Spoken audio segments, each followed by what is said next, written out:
Don't tell me that the moon is shining. Show me the glint of light on broken glass.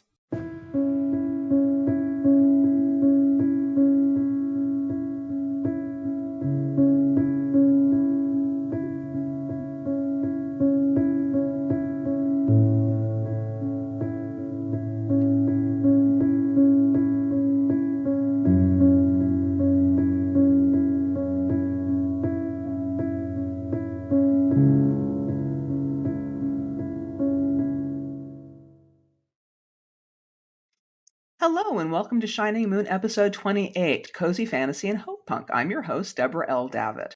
This week we'll be having a conversation with M.E. Garber, Susan Kaye Quinn, and John Wiswell. Itinerant writer M.E. Garber lives halfway between the Kennedy Space Center and Disney World, an ideal place for writing speculative fiction. When not writing, she's often sipping tea, snapping pics, or tending orchids. Not orchards, orchids. Sometimes all at once. Visit her online at http://megarber.net or on Mastodon at megarber at Wandering Shop. Hello, Mary. Welcome to the podcast. Hi, Deborah. It's nice to be here. And yes, sometimes it feels like my orchids are an orchard of them. So you might have had it right. Okay. How many of them do you have? Don't ask. All right. I will save that and hope to maybe see some pictures online of them. Susan Kaye Quinn is an environmental engineer / rocket scientist turned speculative fiction author who now uses her PhD to invent cool stuff in books. Her works range from Hopepunk climate fiction to gritty cyberpunk to steampunk romance. Her short fiction can be found in Dreamforge, Grist, Reckoning, and more. All of her novels and short fiction can be found on her website, www.susankquinn.com. Hello, Susan. Welcome back to the podcast. It's nice to speak with you today. Well, it's nice to be back. Thanks. John Wiswell is a disabled writer who lives where New York keeps all of its trees. He is a winner of the Nebula Award for Best Short Story for Open House on Haunted Hill, which we will be discussing today, and it is one of my very favorite cozy stories. He has also won the Locus Award for Best Novelette for That Story Isn't the Story. His fiction has been translated into 10 languages. His debut novel, Someone You Can Build a Nest In, is forthcoming from Daw Books and Joe Fletcher Books on April 2nd, 2024. He would like to hug a kaiju. Hello, John. It's nice to meet you in person at last. It's a pleasure to be here. Do you have any kaiju I can hug? No, but I have a very fluffy cat who thinks he's a kaiju. There you go. Well, don't they all? Yeah, the brain of a kaiju within the body of a mascot. Well, this one's a Maine Coon, so he's a little bit more kaiju-esque than the other two. So certainly they think he is as he bounds towards them, going, "I want to be friends with you," and they go, "No, you're not going to be friends with us." We're going to dive right into our questions. What makes a story cozy, and is there a distinction between cozy fantasy and hopepunk? And I'm going to start with Mary, since she's at the top of my screen. What do you think makes a story cozy? And do you make any sort of distinction between cozy fantasy and hopepunk? For me, a cozy story is a story that affects like a single character or a small group only. With some small change of a personal nature, some change of their mood or change in their understanding. It's not a big thing. It's not an external plot thing. It's an emotional thing more often. And a difference between that and hopepunk. For me, hopepunk, which I've tried to write hopepunk before and I can't. But hopepunk for me seems to be more environmental, social, or political themes, where the change in the story affects a greater level of society, either currently or in the future. But so hopepunk can be cozy, but cozy isn't necessarily hopepunk, at least for me. Okay. This reminds me very strongly of something we discussed in the very first episode of Shining Moon, which was our literary versus genre episode. And we were talking about how literary fiction, and there's like 5 different definitions for literary, but we're going to go with the one that I devolved most towards, which wasn't the qualitative one, but the one that talked more about what goes into literary magazines and general mainstream fiction these days. It was it did again focus on small changes, incremental changes, changes that were more of mood or of mind than of great social changes. So I'm going to turn to John. And I'm going to say, sudden question out of the blue: what makes cozy different than literary fiction? It's a very interesting question, especially with how nebulous literary fiction is. Yes. I like to read broadly. I love a lot of literary fiction. I love like Percival Everett, Everin Dediga, Colson Whitehead. Like there are contemporary literary authors who are incredible. The relatively contemporary definition of literary fiction that I find tends to operate well in MFA classes and in places like the New Yorker is literary fiction is using a character as a window into observations on life, not on progressing plot. In fact, literary fiction and let's call it genre fiction don't even agree what character-driven fiction means. Character-driven in genre fiction tends to mean the character's choices drive the plot. In literary fiction, character-driven means this story is built around using the character to understand a point of view on life. Which just those kinds of fiction don't operate the same. And so it's very interesting to see those allegedly literary ideas that have definitely existed within fantasy and science fiction for decades before now, being recognized within the cozy, which is often deemed as the shallow, and it's not. It's not, because cozy is often about relief. When I think about cozy, it's drawing a blanket around myself when it's cold. If I draw a blanket around myself in the blazing summer, it's not a cozy afternoon for me. Not so much, no. Cozy is about a specific kind of response to conflict, a response to pain. When I look at, like, for me, the first cozy thing I ever encountered was Murder, She Wrote. Every episode, somebody effing dies. Everybody likes to spend an hour with Jessica Fletcher solving a murder. It just makes us want. And it goes to the present. Something like Becky Chambers' Psalm for the Wild Bill, I think, is a cozy novella. However, it's also basically about an android talking somebody down from a suicide attempt. I was like, that it is the attempt to bring some kind of compassion, some kind of warm-heartedness, some kind of validation into circumstances that are heavy for us. And for me, I've noticed my career, I had been writing things that people called cozy for many years before my career took off. My career really took off in 2020 and 2021 when the abled world was suddenly having to live like disabled people during the pandemic. And people were desperate to feel a little better. Now, I am used to living that way. I have lung problems. I have immunocompromised issues. So I'd already kind of adjusted and wrote out of an ethos that people found they really needed because they were bewildered and they needed some relief from what they were experiencing. The greatest gift I could give anybody is to write something like that. And yet, I came up from a literary tradition. I went to college where they thought that Louis L'Amour was terrible and Stephen King ruined fiction. And I love the literary, and here, I know this isn't the literary episode, but literary fiction has a funny tradition because if all classics are literary, there's a lot of plot in Mark Twain. There's a lot of plot in John Steinbeck. And now, those stories have very powerful character, but they show that you can have characters that reveal things about our lives to us in journeys of plot. And so cozy often says, how can I render this accessible, this revelation of what we're going through, in a way that doesn't challenge somebody who's too tired to be challenged right now? As I say, I read broadly. Like the cozy fiction that people like from me is often because I read a ton of gut-wrenching horror, and I was like, that's great. I've ate that, and I will now puke rainbows for you, and you will all enjoy the bright colors. Because that's just the way that I roll. Like, I was raised by horror. All of my fight scenes have horror DNA in them.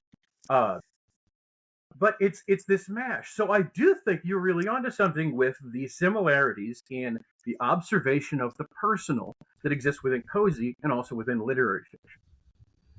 All right. I'm going to turn a little bit I'm going to sort of edge towards the hope punk with Susan here, because you do a lot of environmental fiction. Yes. And you can talk a little bit more about how we talked about hope punk as well as solar punk on the environmental fiction episodes. Where does hope punk bring the punk into being?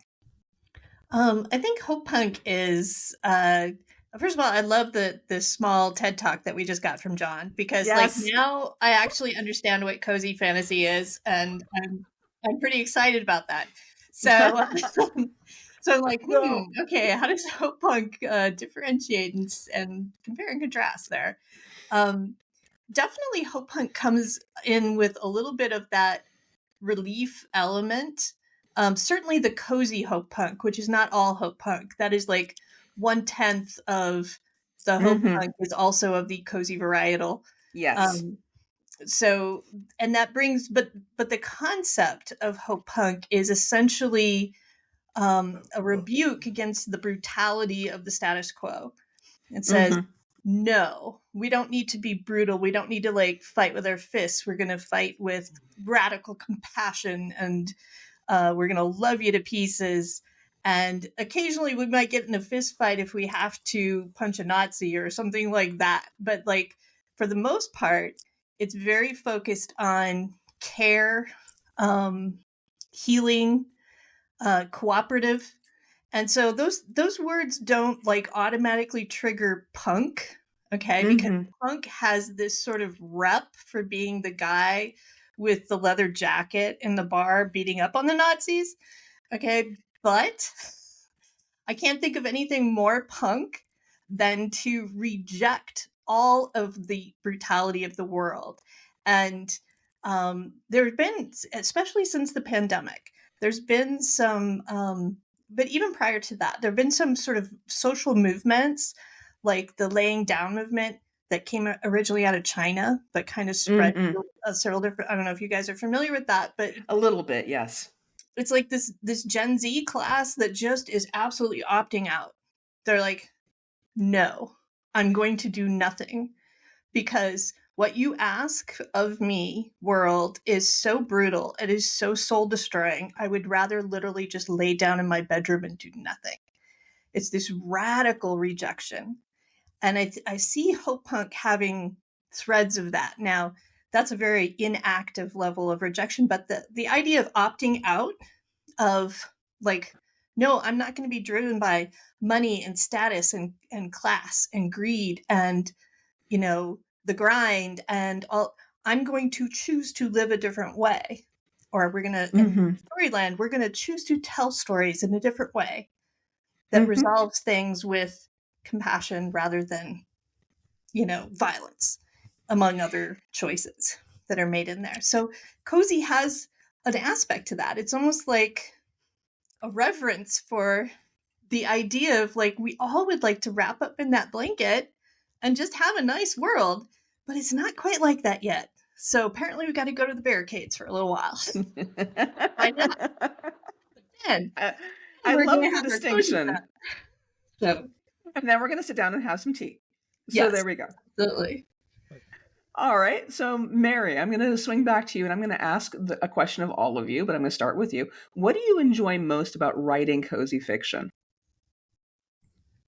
Oh, I think the thing I enjoy most about writing it is actually the glow of emotion that I get from completing a story that makes me and hopefully the reader happy.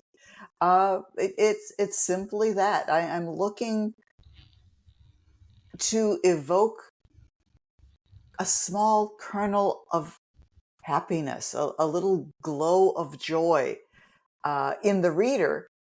And actually, by writing it, I get the same thing. I get that moment of happiness. And for me, at least, it's made doubly effective when someone else reads it and says, "Oh my gosh, I love that story." Somebody read one of my stories once and said, "Oh, that story, it just what I needed. It felt like a warm hug."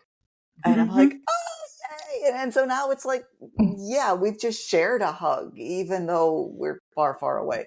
So for me, the best thing about it is being able to share that feeling with other people and getting it myself at the same time. It's the past few years have been really rough, let's face it, for everybody. And anything I can do to make the world a little kinder and gentler, A-okay.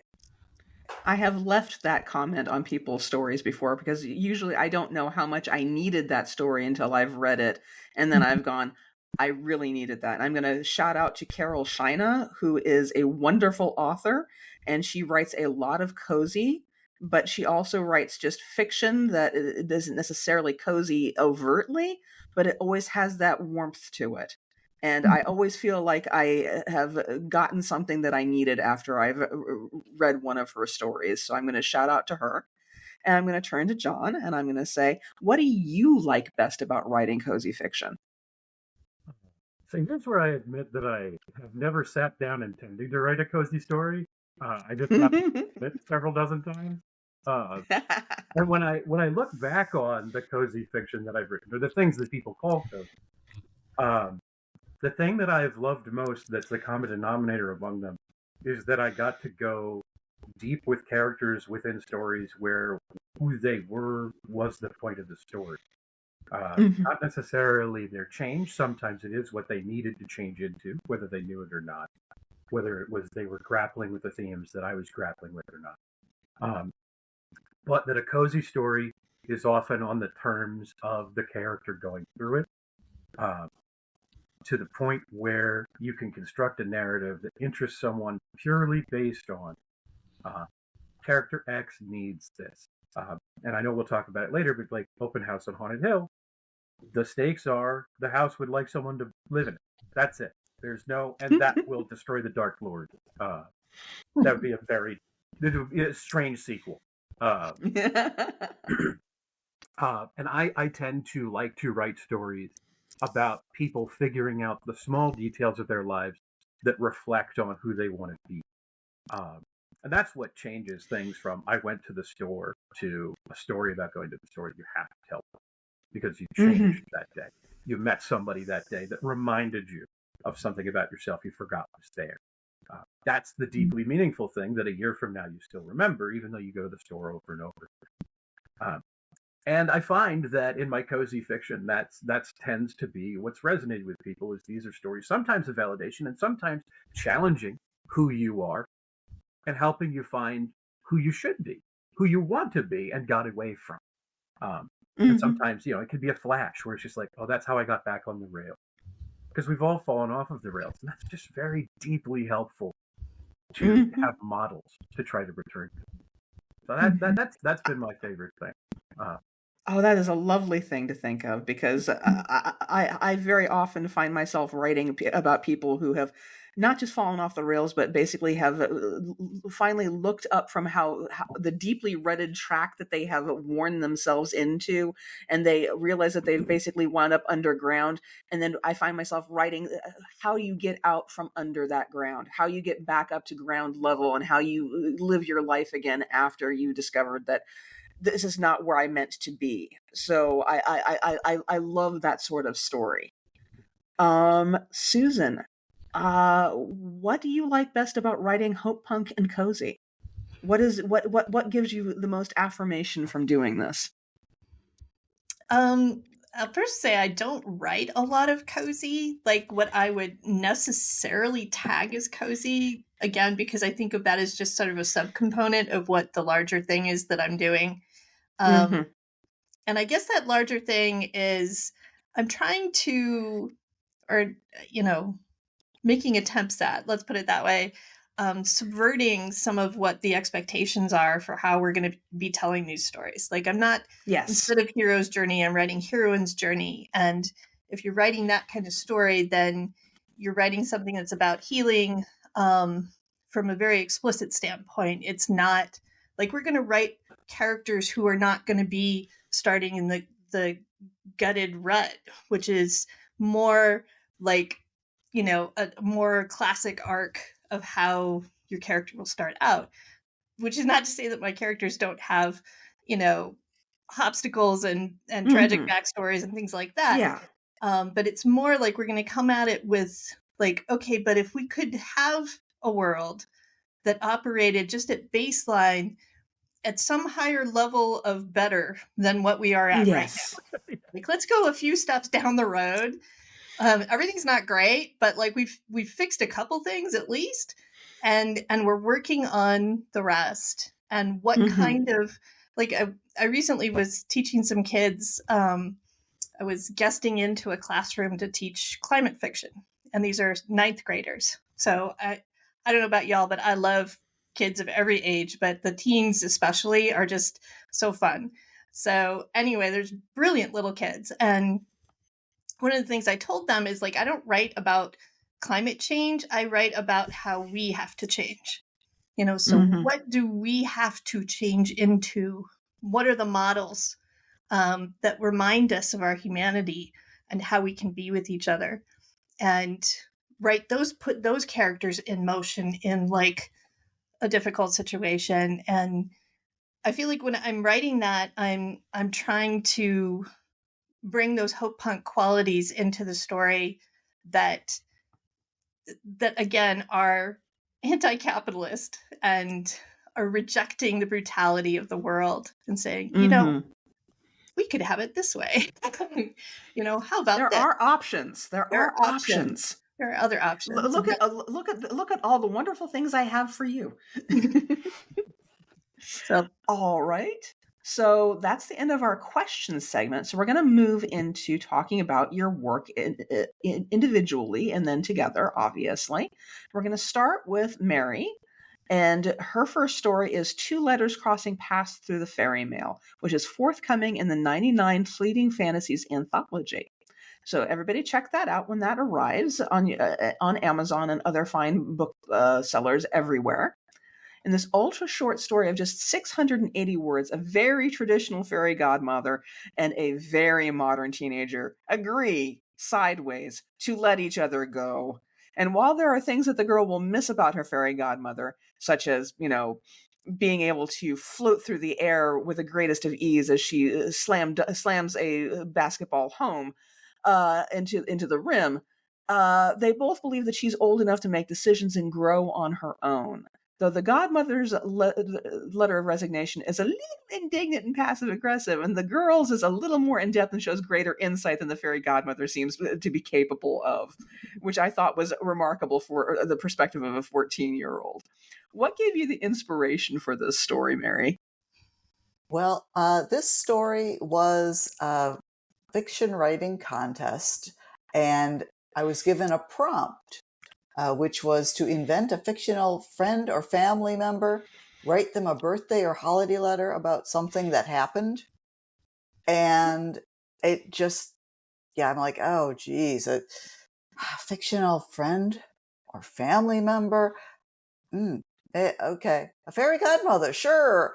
And it just turned, I'm like, oh my gosh. And I started thinking about my niece, who, as a teenager and beyond, was very goth, and how that would go over so well with, you know, fairy godmothers and, you know, boop-de-boop and pink bow ties and crinoline dresses and the whole, it's like, this would be something that would fail immediately. So it just came from that, and I had a lot of fun writing both sides of that. Yeah, what I really liked about this is that it was both sides of the issue, and they both came to a very civilized agreement that they were going to allow her to move on and grow up which was a wonderful thing. You don't usually get to see that.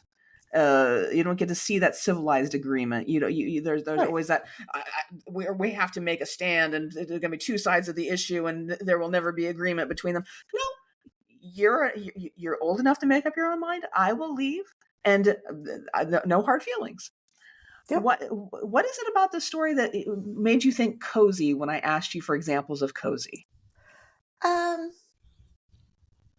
think it's cozy because the girl, Raven, is growing up and inhabiting herself as the change. And that moment is very small. Nothing terrible happens. Like you said, they come to this understanding mutually and kind of sideways, but it was very peaceable. And it's kind of uplifting and cute.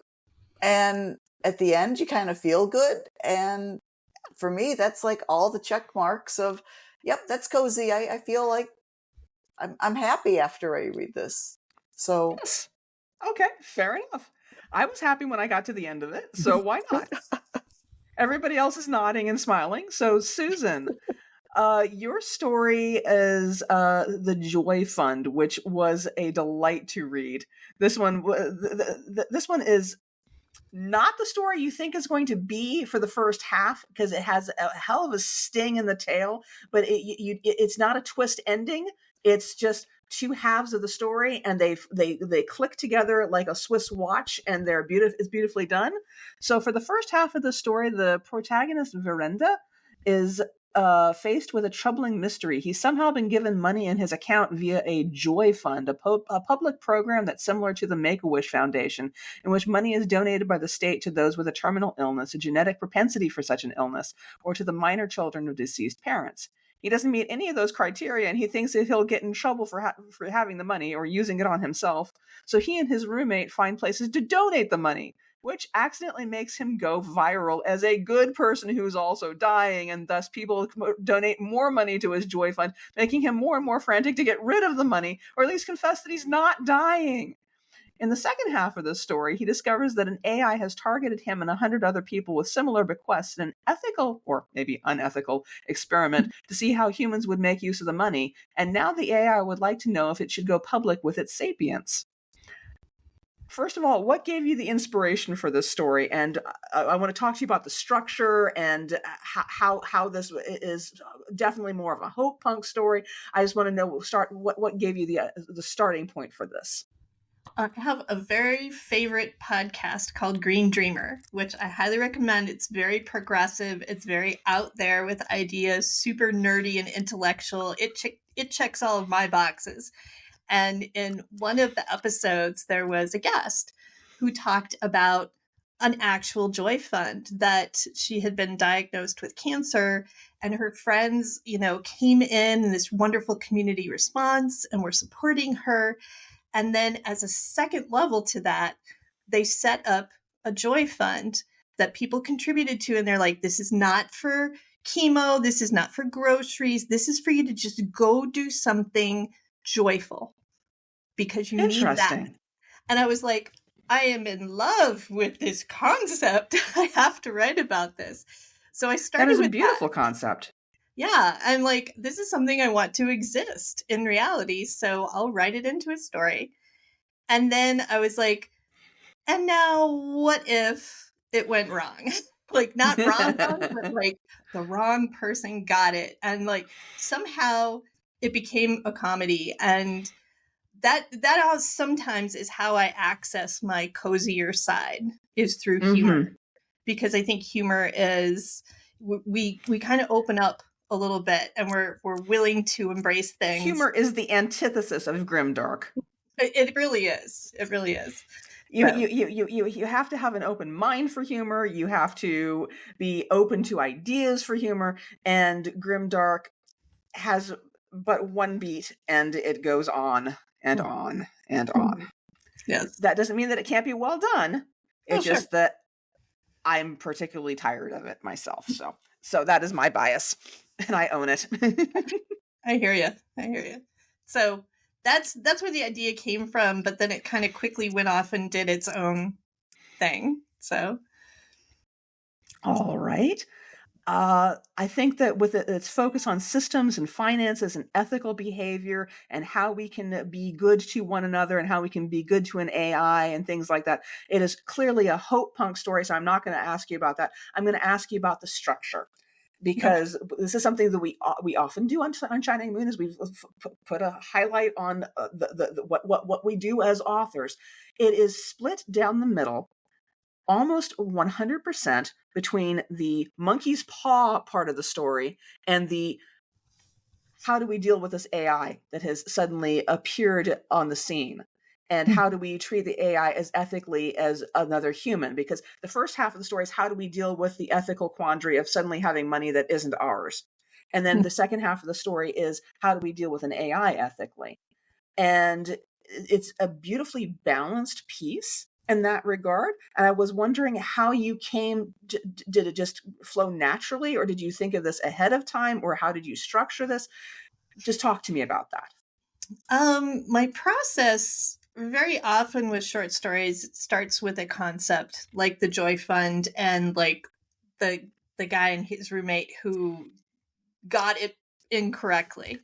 And then where do you go from there? So in some ways, I do just kind of go with it and just write through it and see where it goes. Mm-hmm. And I got about 3/4 of the way through, and I was at a friend's house, a writer friend, having a little mini retreat. And I'm like, I don't know what happens next. Like, I got stuck at what happens here. And I was like 3/4 of the way through, and I'm like, there's got to be some reason why he got the money. And I don't know what it is yet. And so at that point, I had to stop writing and then go back and think about, what am I really doing with this story? What are the greater themes of the story? What am I trying to say with it? And that's where I came up with the rest of the idea, and then had to go back and weave it all in and do all the writer tricks to make it be a seamless story, or like, make sense, be logically consistent and all that kind of stuff. And I did like the as you're saying, there's sort of two different pieces of ethics.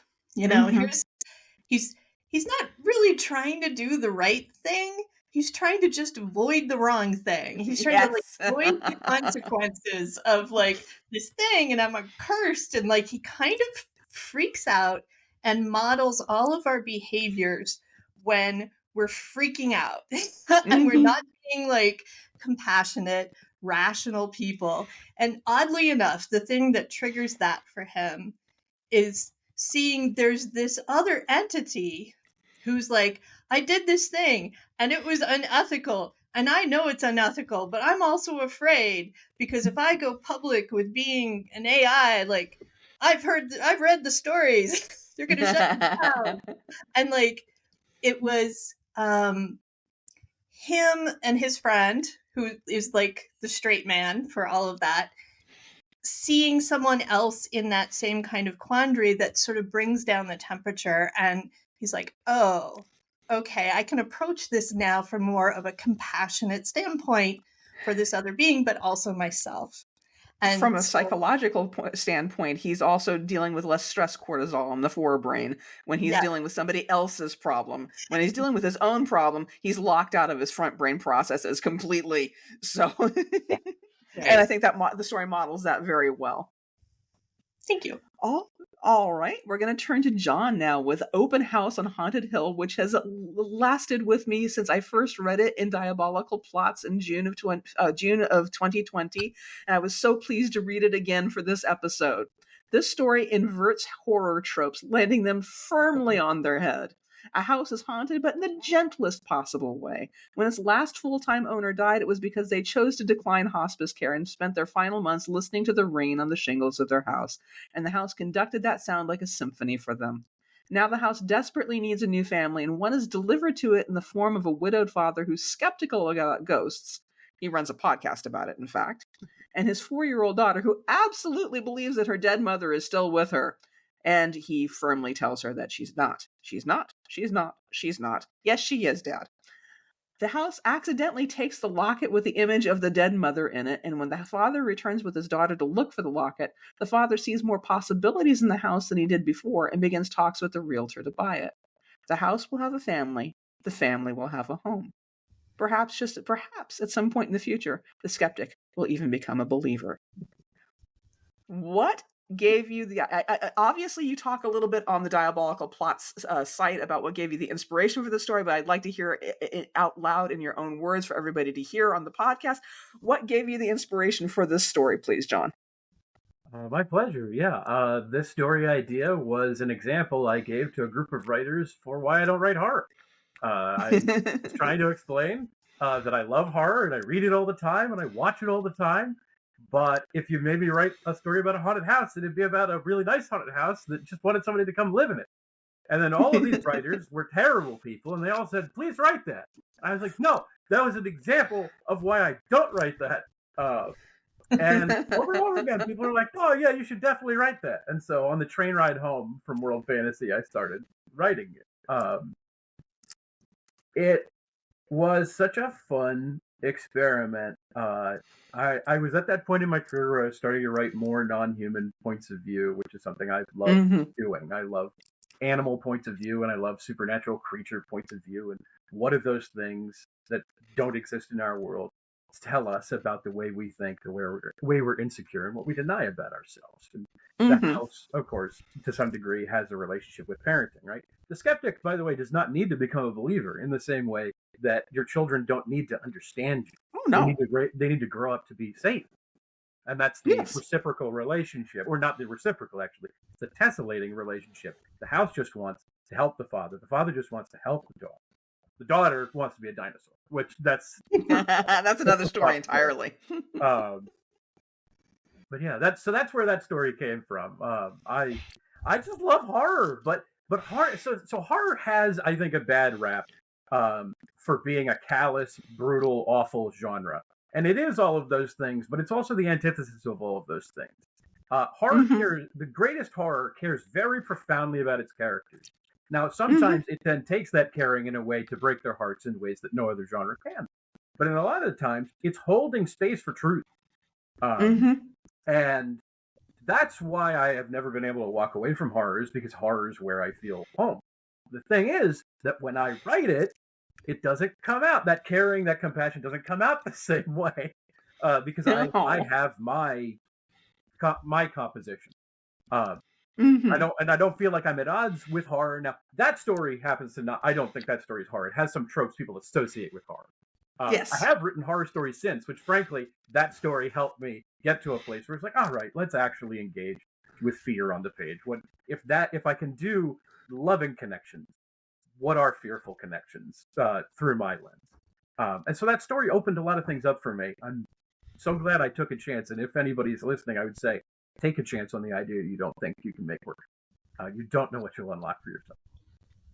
Exactly. That's a wonderful lesson to take away. I'm going to ask you a craft question, which is, what sort of revision path did this one face along the way? Or did it just turn out perfect first thing and sold to Diabolical Plots on its very first outing, and there's nothing to be said about it? And or did it have a revision path?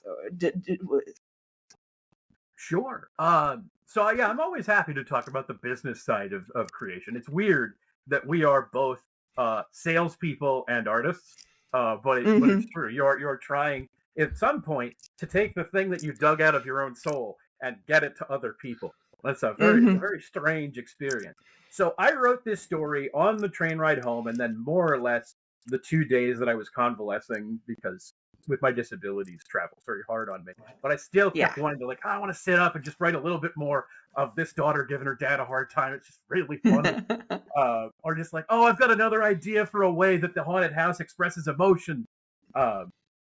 And so it poured out of me, and I mostly had the structure. I was surprised.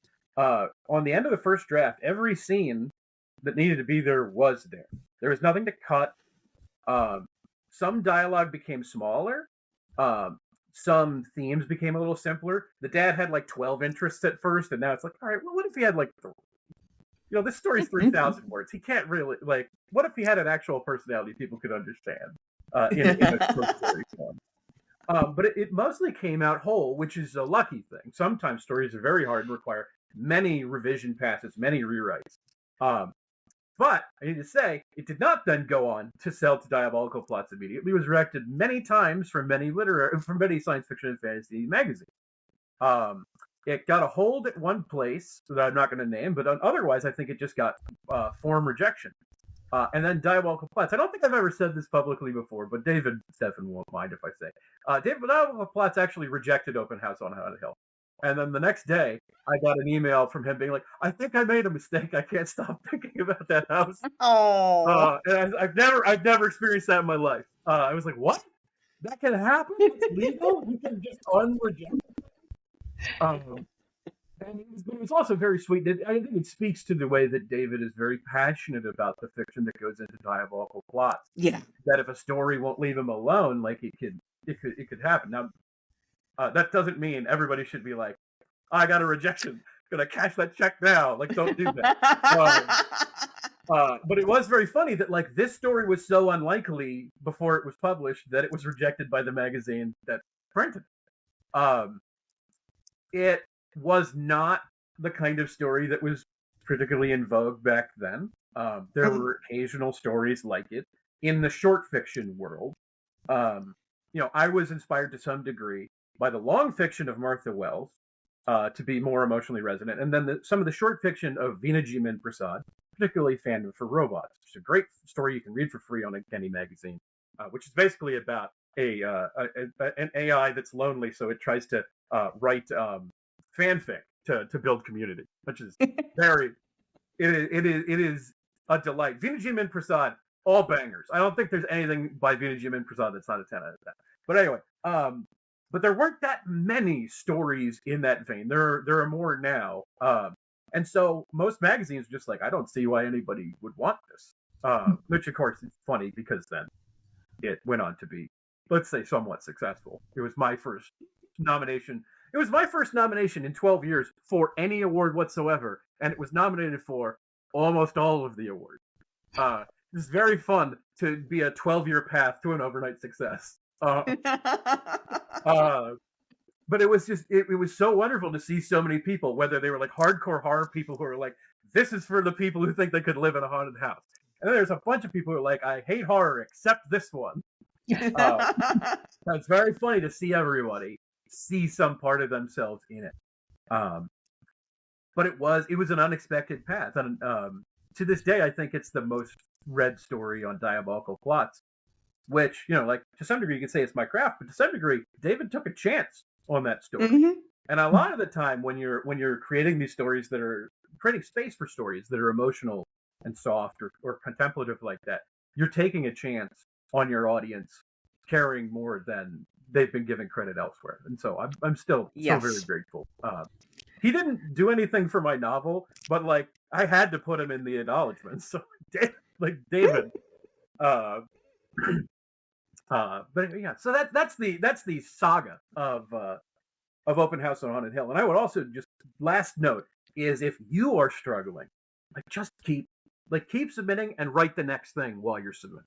Yes, absolutely, yes. It was not my first sale. It was not my 10th sale, but it was also not my 600th rejection. All right, like I worked to get there and I didn't stop. And it's very easy to become discouraged. It's very easy to think like, I can't take this anymore. Take the night off, but like give yourself the chance the next day to keep expressing yourself because you don't know. It could be your 10th submission of the same story finds the right market. It could be your 10th story that outshines all the previous 9. But just give yourself a chance. One of the things that social media does a really poor job on is not showing people the downside of fiction writing, because I'm guilty of it. I only post about I signed a contract because I don't really think it's relevant to write down every time I get a rejection. I just had a story sell this week that had been rejected 21 times before. And that has been accepted, and I signed the contract at light speed. So, 21 times before it has gone into the breach. 22nd time, I said, okay, well, maybe Lightspeed will like it. I don't know. And they did. So just keep submitting.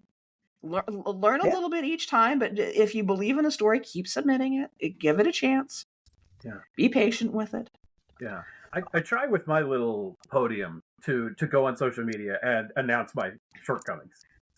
It's funny because like you want to build yourself up so that you're a brand or whatever. But like earlier this month, I was like, "Hey, first rejection. I'm not happy about it, but you should know that happened." And they're like, I used to every month do my submission stats of like, I have this many stories out, I've had this many rejected, I've had this many accepted. And of course, the rejected number is always higher than the accepted number. I think there's 1 year of my career where that wasn't the case. And I fell off only because I've written less short fiction, because I've been nose to the grindstone writing novels lately. But I wound up, because people were buzzing about it, I was like, all right, whatever. I'm going to go into my files, and I've recently collated everything from 2023, and I still had more rejections than I had acceptances. So yeah, we could do a better job of normalizing and demystifying this. That it is not you write a story and then you get a check for $1 million and you're done for you're good for it. And then you get the movie rights, and then everybody hates it because the movie is completely different than the book, and blah blah. Yeah. It doesn't happen that way. It really doesn't. Yeah. But back to Cozy Fantasy. The Giveaway Box is by Mary, and it was first published in Abyss and Apex in October of 2015, making it one of our oldest stories on the podcast. It's another ultra short story of just 695 words, but it packs so much into a short space. A woman who's gone through an ugly separation from an abusive partner visits a garage sale and finds a mug that reads "Best Friend" on it, and wishes it true, reaching for the magic that used to be hers, except she has nothing left to give in exchange for the gift of a friend. She cuts her finger on the mug by accident, giving her own blood to the working, and the woman giving the mug away suggests that they should get to know each other better. It's a small, simple story in which she escapes mentally from the still stifling psychic presence of her ex and reaches for a better future. It is so simple, but it is so effective, and I really enjoyed reading it. Thank you. What gave you the inspiration for the story, Mary? Well, this was another contest story, and amazingly, the prompt for this was the title, The Giveaway Box. And I saw that title and it just spoke to me. It's one of those things, in human terms, I am not a big believer in love at first sight, but in title, yes, it's like, oh, that is my title. Yes, I am writing. I just took that title immediately.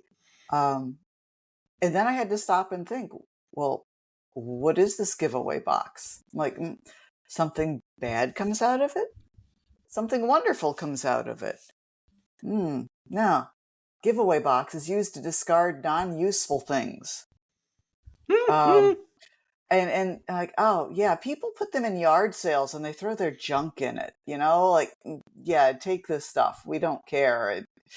And as soon as I got that image of the yard sale and the non-useful things, literally I started writing, and this doesn't happen often, but the story came out almost in one piece, almost exactly as it was published. Very nice. It does not happen often at all. I love it when it happens. Is that mental click when you get to the end and you go, yep, that was it. Yeah. And there was a point where I had to stop and go, oh, okay, where am I going at this point? But it just came out, and those kind of stories for me are just such a difference from the, like, oh my gosh, stop, back, forth, rewrite 30 million times. Nope, it's still not quite clear enough. Nope, change this. Nope, this. But it was just a lovely thing to write this one.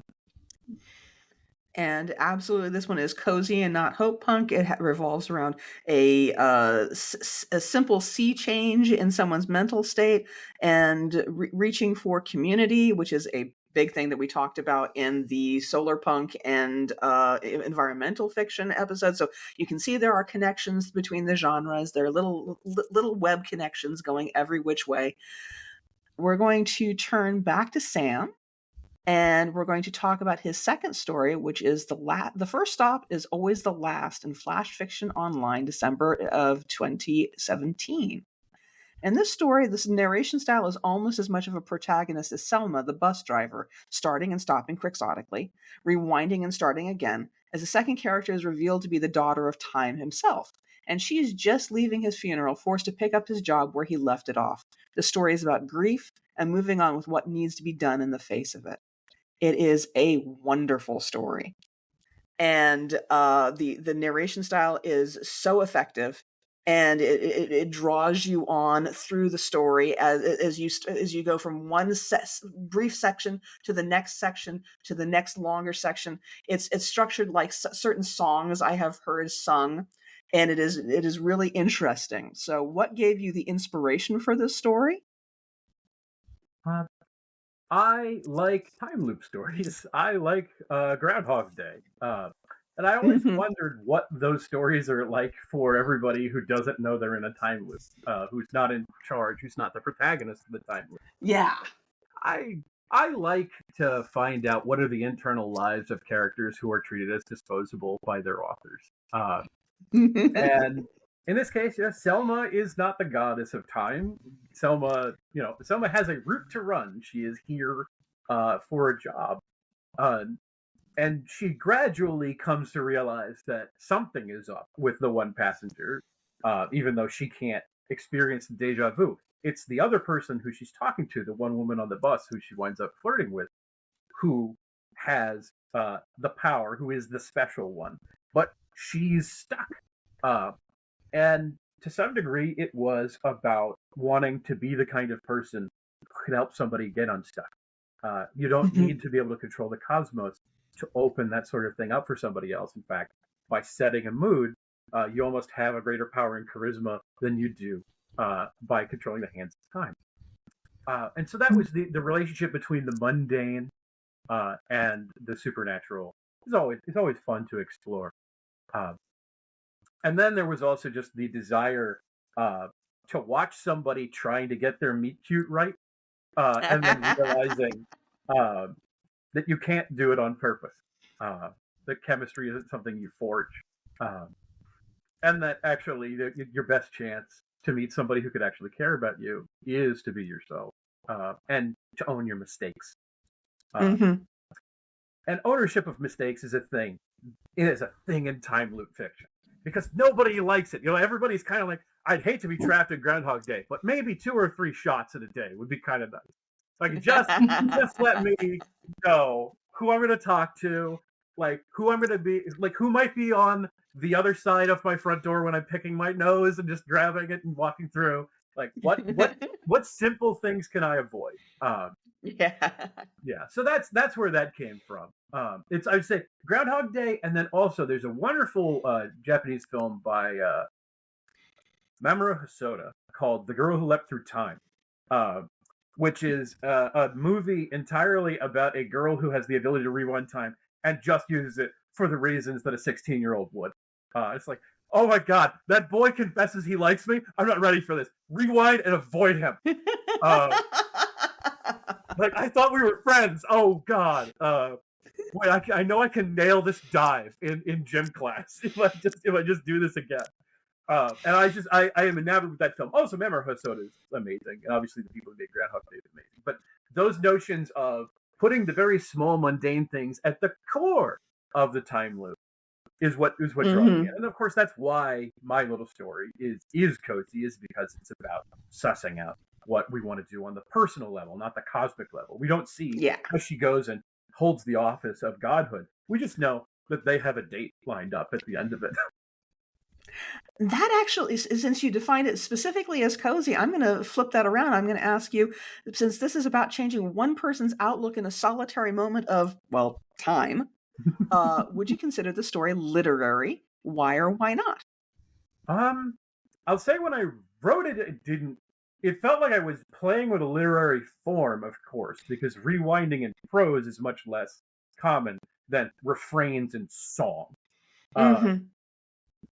But the characters to me felt very much like science fiction and fantasy characters. And if a literary reader says that those are literary characters, sweet. I'm happy to have landed for you. And of course, the great mileage of cozy and literary is it to you? Yeah. But to me, it was operating within the tropes of science fiction and fantasy. I was trying to get at something meaningful between two people, which you could call literary, but I also don't think that meaningful relationships are the exclusive domain of literary fiction. This is true. All right, this is where we're going to turn and pivot to someone else's work, because on Shining Moon, we try to lift up other people, not just the people who come on the podcast, but we are going to lift up two different people this time, because the wonderful authors who are joining us today sent me so many wonderful stories that I couldn't pick. I just finally had to close my eyes and go, these two. So one of them I had read before, which is Laser Squid Goes House Hunting by Douglas DiCocchio. Or DiCiccio. I don't know how to say his last name, but we're going to handle him second. The first one we're going to do is Found Day by Jennifer Campbell Hicks, which appeared in Daily Science Fiction, September 10th, 2015. In this short piece, everyone knows what they'll find on Found Day, a day so lucky that whatever you've lost that you've most valued will be found over the course of it.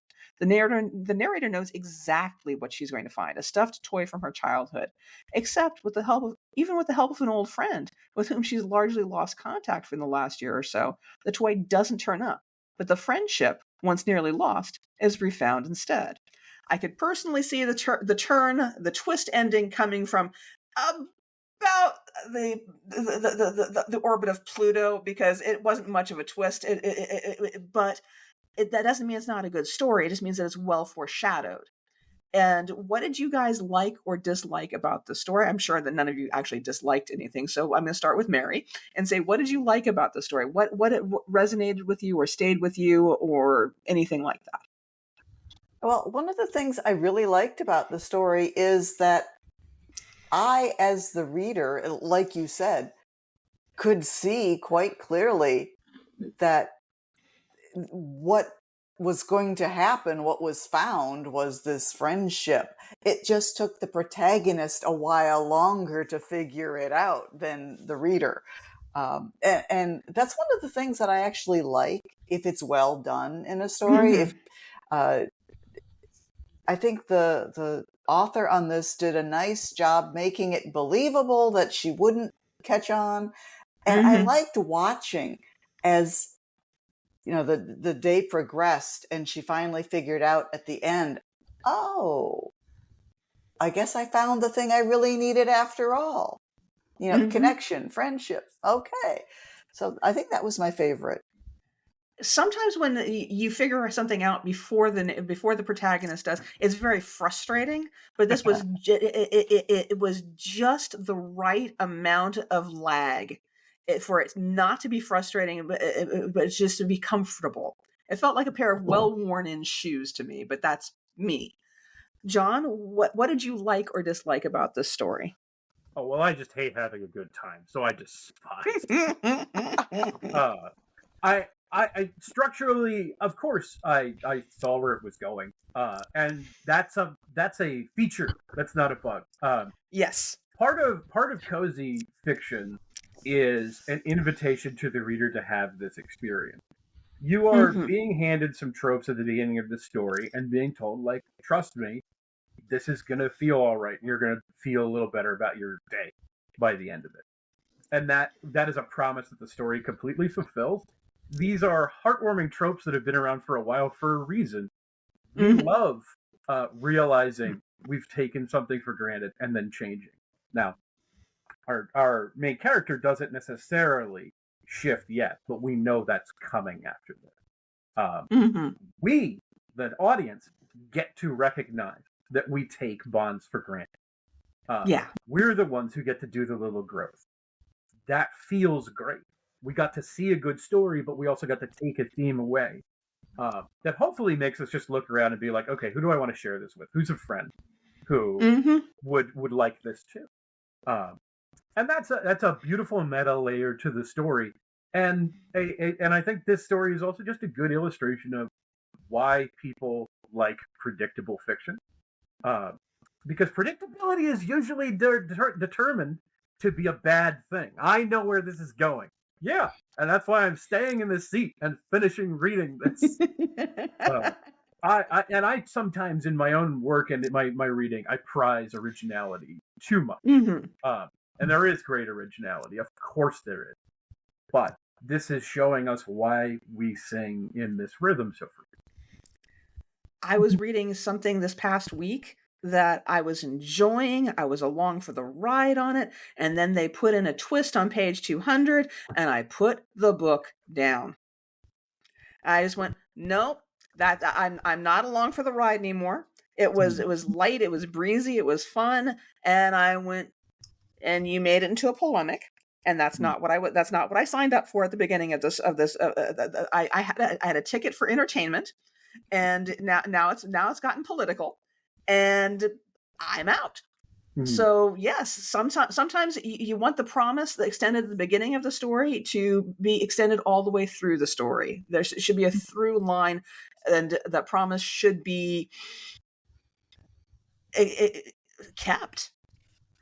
Susan, what did you like or dislike about this story? Well, first of all, I'm absolutely delighted with the idea of a found day. I want that day. I want an entire series of found day stories that explore all the things that people find on this magical day. So I was very hungry for more, actually. But it was interesting to listen to you guys talk about the predictability.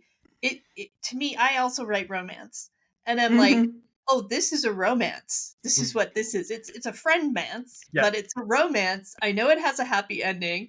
I know they're going to get there. I know that, you have that thing of like, okay, how are they going to work it out? Like what's going to be the back and forth before we actually get the payoff at the end. Yep. And that's what a lot of romance is that, because you know how it's going to end.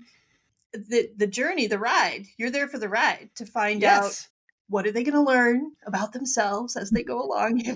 Like that's the whole thing. And so I just found it delightful from that standpoint as well. This is not a criticism at all. This is something my husband brought up this past week, and he was commenting about the Hallmark Christmas movies, and he had been listening to an interview with a guy who's been an actor in several of them, and the guy said he really enjoyed being in a part of the production because he knew exactly what he was signed up for. He knew exactly what the audience was going to get out of it, and we were sitting there talking about why people enjoy having this on in the background of their house over the holidays. It's because they know exactly what they signed up for. They know that anybody from 8 to 80 is going to be able to get something out of it. It can be either engaged with or not engaged with, as you please, but it's a comfortable, familiar thing. And Hallmark obviously has this down to an absolute science because they produce these yearly. And people still gobble them up because the promise has been given and the promise has been kept. So, yeah, we're going to move. It works. It absolutely works. It's not a criticism. If people buy it and enjoy it, you're obviously doing something right. Our next story is Laser Squid Goes House Hunting by Douglas D. Ciccio. Escape Pod 850, August 18th, 2022. I had the great privilege to read this when it was in beta. And it was probably in a Codex contest a few years ago. I mentioned Codex on the Flash Fiction episodes. I will again reach out to anybody who is out there who is not a member of Codex. If you have had even one story that was published professionally, you might be eligible to become a member of Codex. This is a wonderful organization that will help promote your career and will help you find markets and will help you write more stories than you can ever have dreamed that you were capable of writing. So in this story in particular, a realtor is down on her luck and is having difficulty footing the bills for her own home and her daughter's Ivy League education. She's shepherding around what she thinks is the worst client imaginable, a literal laser-toting squid from the depths of the ocean. Gradually, however, she comes to sympathize with Laser Squid. The abyssal being is just trying to find a better home and school system for her coming spawn than is available in the protean depths of the sea. When Laser Squid manages to convince the realtor's ex to cough up child support, the realtor suggests that they become roommates on the houseboat that she's about to put a deposit on. This story is a humorous delight and an absolute warm hug. Again, the real change is how the narrator comes to view her circumstances and her client. What did you like about the story? What did you dislike about the story? What did you find to be cozy? Did you find that there are other layers that I have missed? Mary, talk to me about this story. Well, I had never read this story before, so it was a delight to read this. It just, yeah, the idea of this giant squid in the back of the realtor's car, it just in the back of the hatchback. I was just in love with it from the very first bit. It was so outlandish and so funny, and yet, I mean, it was real. Here's this squid who is looking for a new home, and the realtor desperately needs to make this sale. So I was invested. Like, okay, she's got, and yeah, how do you do this? Okay, what's going to happen?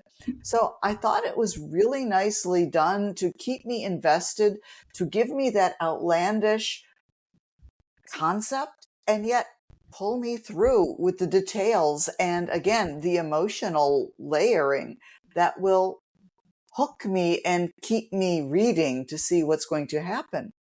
And the ending, the idea of oh, my houseboat. Yeah, it was just so perfect, and it just wrapped everything up, kind of like with big squid arms, tentacles. Big squiddy hug. A big squid hug for everybody. It worked out beautifully, and how can you argue with an ending like that? And getting the child support from her husband, I love the fact that it was actually mostly left off the page. Mm-hmm. Because again, cozy, we don't necessarily want to see the intimidation factor. But I think it's better left to the imagination as to how it went down, so it can be truly humorous. There's our parallel to horror again, because some things are better left to the imagination than shown on the page. It's more effective that way. John, seriously, yeah. Yeah, John, what did you think of this story? Yeah, so I was the one who recommended this because I love this story on basically every level. Like, the title alone, it's not a squid, laser squid. All right, like, we're going all the way over in that direction with this story from the title. You are, like, we talked about the other story gives you a promise. From the title, this one gives you a promise. We're going to go to somewhere outlandish. What's unexpected then is that the Chico merges the outlandish and the very mundane. The woman trying to get child through school, having a deadbeat ex. This is powerful. Like, this is in itself compelling as a motivation for a character, but it compels the character to do what? To care about finding a home for a problematic client, which is, to me, doubly investing, because I am interested in finding places for people who are told they just don't belong. And Laser Squid is the most does not belong, as you could find certainly in the back of that car. I also just generally like squid. They're very intelligent. They've got more gray matter than a dog. I would rather have a pet squid, but a pet squid would rather I not have it. Thus, I have none. I think the characterization of the laser squid is very fun, but at the same time, it isn't merely a gag. There is an emotional payload to the two of them going on this journey that ultimately yields something that's a better place for both of them. That is tremendous. And then also there was a squid in it. I don't know if I mentioned that, but I really like that part.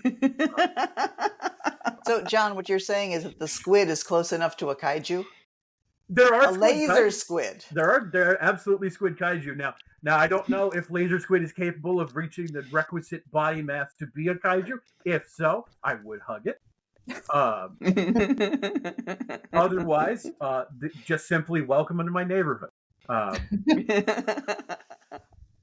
Susan, what did you think about this story? What haven't we talked about that you really liked?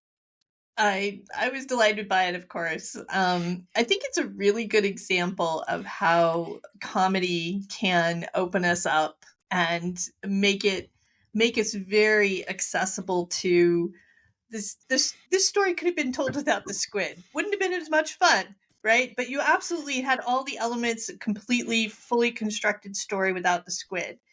But I don't think it would resonate quite as much because we wouldn't have been open to you would have had to do a whole different level of heavy lifting to make that story emotionally resonant in that short period of words. So comedy is one of the ways that you can access that. It's almost like this, first two words, laser squid. Okay, I'm ready. I'm here. Give it to me. So it's almost like a hack into, like, in the best possible way, right? You're reaching into making that immediate connection, and now we're ready, and now we have this enjoyment factor as well as this sort of deeper understanding, and that's some well done storytelling. Kudos to that author. So. Yeah. All right.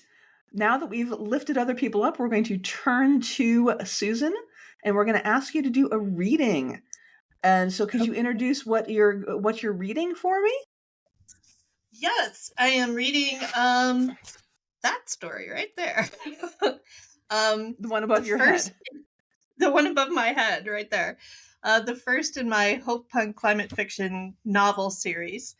It's self-published, and the first one is called When You Had Power. The name of the series is Nothing Is Promised, and it's a future world 2050, rolling pandemics, turtle bots, intrepid power engineer on an island that produces energy, green energy, and all kinds of stuff. And so I'm just starting at the beginning, and I'm not even going to go your full, I think you said 750 words or whatever. I'm going to go to where it stops in a good spot. Okay. So sounds like a plan. Okay, here we go. Chapter 1. A steaming pile of antiviral spray doused her. Lucia held her breath until the gas settled on the concrete step below her boots. The biohaz goggles were definitely the right call. Nothing like blasting off any freeloading virus before saying hello. She hitched her backpack and smiled for the camera, wherever it was. The cottage-sized house was like a fairy tale. A literal white picket fence, beautiful bay windows, blinds closed, no sneak previews, and a tiny garden with responsibly California native wildflowers and an inviting wooden bench. 2 ceramic frogs were making out on the seat. Then there was the half-inch thick acrylic shield sealing off the porch. Probably could survive a sarin gas attack if their Huntington Beach Homeowners Association went Mad Max over the frogs. She focused on the house number and tapped the display hovering in the air just past her goggles. Her chip brought up the overlay. The Strong family. Yep, this was the right place. Hello, Lucia Ramirez. Do I have your name right? The household bot spoke from a hidden speaker, basically asking for a voice print.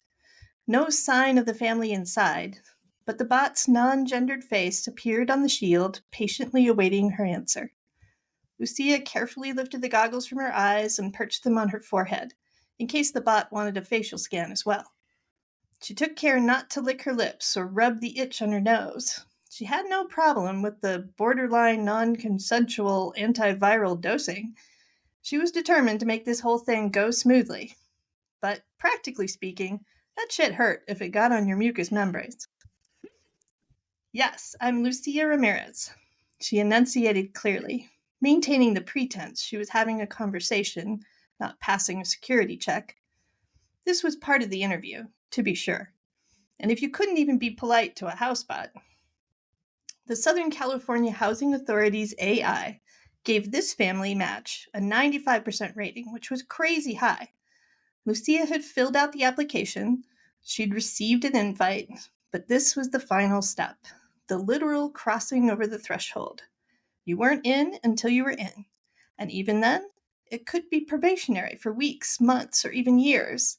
No commitment, no legal papers until everyone was on board, which only made sense.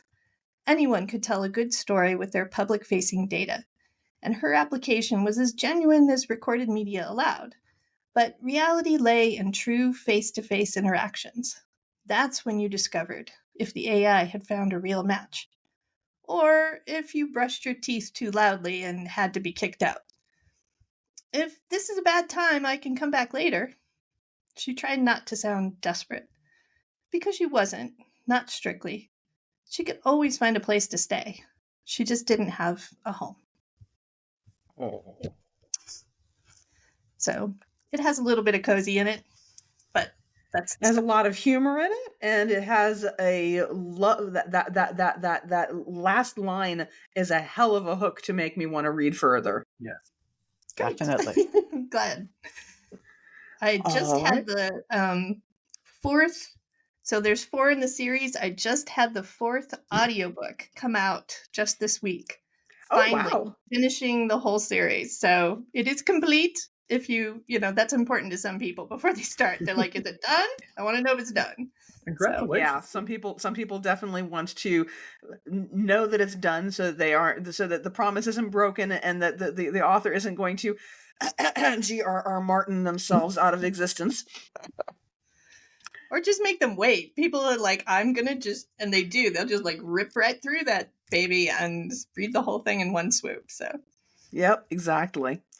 So going forward, do you guys have something coming out soon or out recently that you'd like other people to read? Obviously, Susan, you have an audiobook out this week.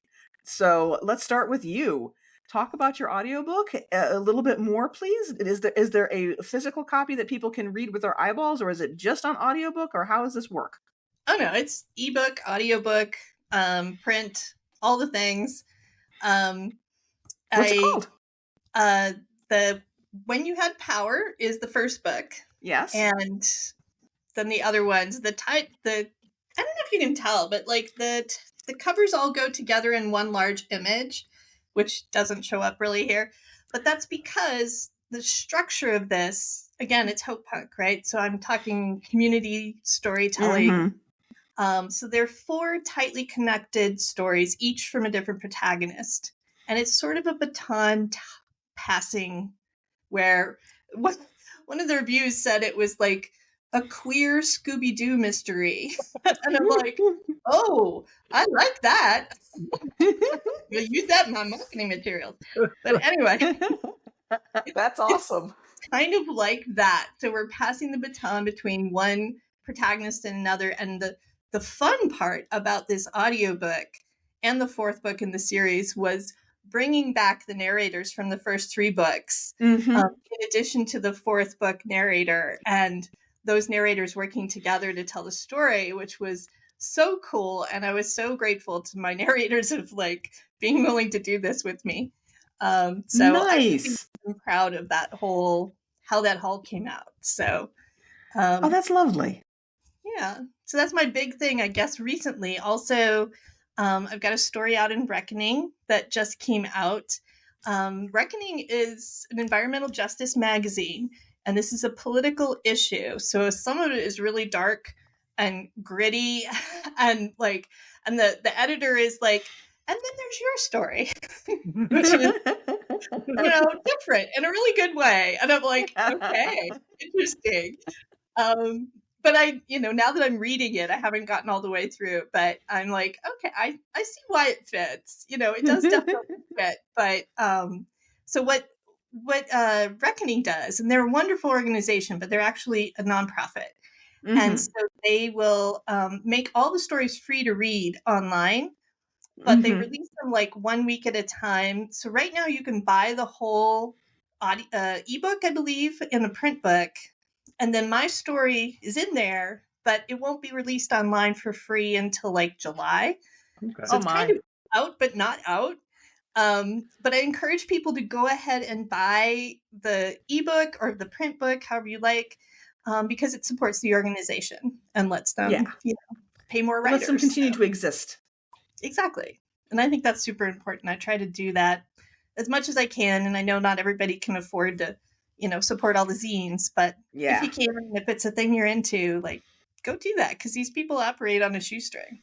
So. All right. So, Mary, what do you have out soon or out recently that you'd like to direct people's eyeballs towards? I'll have that story that we talked about, the 2 letters crossing paths through the FairyMail, will be coming out first quarter sometime of this year. And 99 Fleeting Fantasies from Pulse Publishing. All right.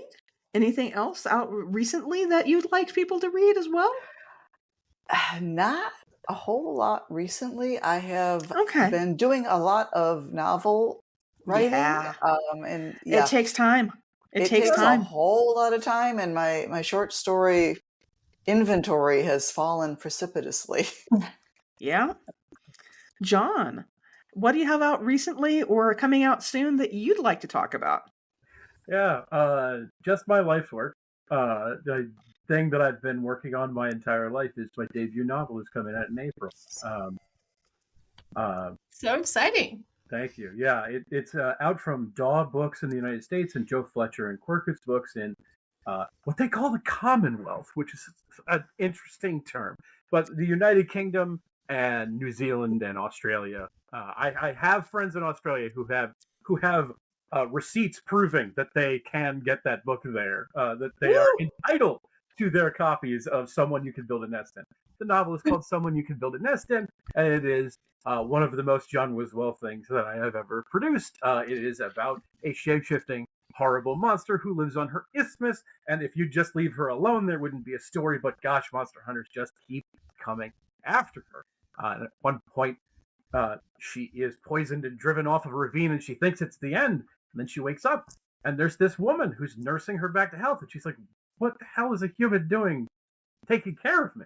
And this woman named Homily is an unusual person who has mistaken Shisheshin, our monster, for a human, possibly a victim of the monster. And so nurses her back to health. And Shisheshin's like, well, I don't have the strength to kill her now, so I'll kill her tomorrow. But then, like, the next day, Homily is feeding her and nursing her back to health and getting her physical assistance. She's like, I guess I'll eat her tomorrow. And the more time they spend with each other, the more she comes to realize that Homily, though human, is an outsider here and is treated with scorn. She doesn't understand why. And they get closer and get closer, and Shisheshin realizes, like, this is somebody who I could actually spend my life with. But like, if we were together, like, she has to know. I have to tell her. It's chafing at Shisheshin to hide her nature from this perfect cinnamon roll nerd outdoors lady. And so she's about to confess when Homily mentions, like, oh yeah, by the way, I'm in the region hunting this horrible shape-shifting monster. Do you know where we can find it? So, you know, it's a love story. We've all been there. Yeah, and it's called Someone You Can Build a Nest In. It is more than 300 pages of monster point of view. She's a very opinionated monster, and she would love to meet you. That's awesome. And it sounds like I would love to meet her. All right. Thank you all for having been here to talk with me this week. I've really enjoyed our conversation. I say that every week, but every week I mean it. Next week on Shining Moon, we'll be talking about YA and middle grade fiction. And I'll be speaking with David Anaxagoras, Nicole M. Wolverton, and Alicia Hilton on that topic. As always, please hit the like and subscribe buttons. If you have like and subscribe buttons to hit, you need to help me feed that algorithm. And we are out.